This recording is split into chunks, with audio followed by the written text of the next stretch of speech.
Hello, in this video, we will look at the trends of several key indicators in the greater Sacramento duplex market. This will help us to predict the likely direction of the market within the next 60 days.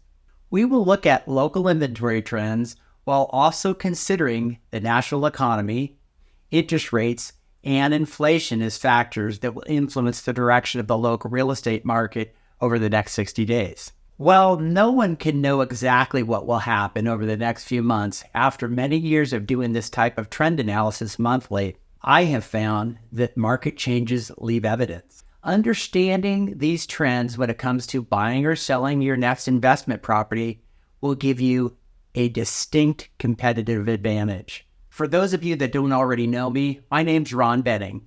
I've been a licensed realtor in California since 1989. And I specialize in 1 to 20 unit investment properties. In the past decade, I've sold over 200 small multifamily properties. For the month ending February 2024, we are in a seller's market for duplexes.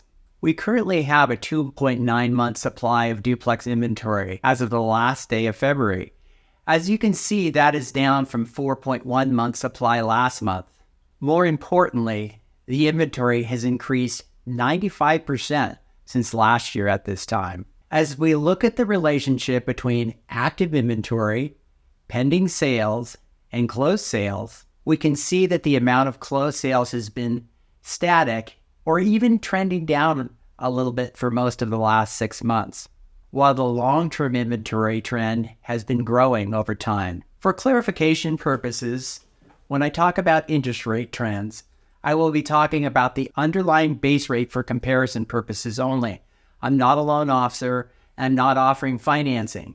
The rate for small multifamily loans will typically be about 0.5% higher than the base rate. There is no doubt in my mind that much of the growth in inventory is because of interest rates. They are much higher than just a few years ago.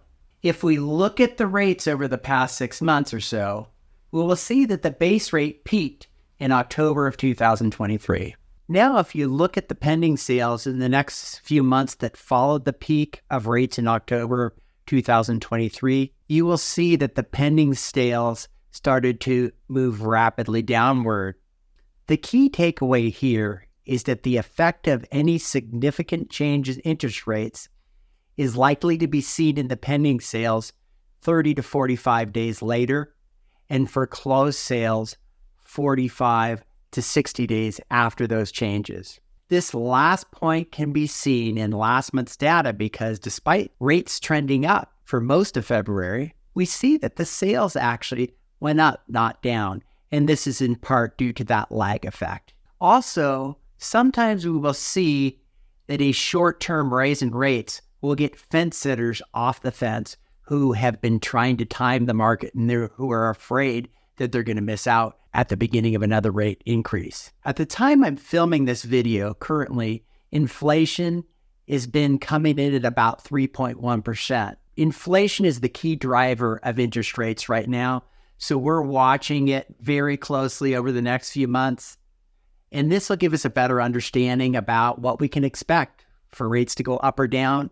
In my opinion, if the inflation number comes in above 3%, I would expect to see short-term rate increases. If the inflation rate comes down below 3% and is moving in that downward direction, I would expect rates to start coming down. Remember, the Federal Reserve's stated goal is to get inflation back to 2%.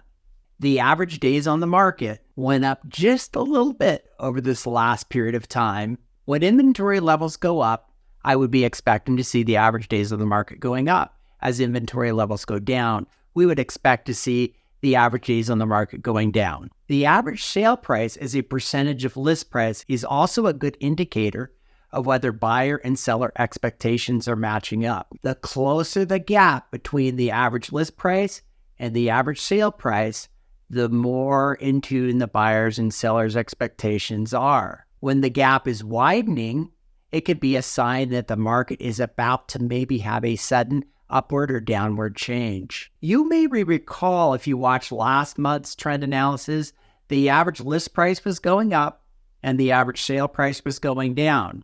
This month, because the inventory tightened up a little bit, the average sold price started to sneak up on the average list price, and that expectation gap closed just a little bit. After the end of February, at the beginning of March, we've seen a little dip in the interest rates, but we have also started to see that inventory is increasing again. As of the time of this filming, there was 57 duplexes on the market. 9 of those duplexes have had their prices lowered, but the average days on the market is 61 days, which is more than double the average days on the market for the closed sales. What this means to me is that there's still lots of sellers pricing their properties at unrealistic prices. Despite the average sale price going up this month, the current cash flow numbers just do not provide enough cash flow to allow prices to continue to go up, or at least for it to make any sense for that to happen unless rates start to come down. As you can see, there's many factors that affect the local market for duplexes. But by keeping up on the developing trends, you can make a more informed decision when it's time to buy or sell your next duplex.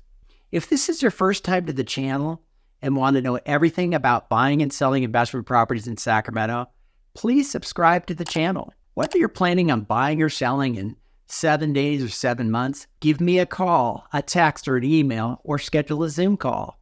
I'd be happy to go over all of this in more detail and answer all of your questions, and to help you plan a very smooth purchase or sale transaction on your next investment property.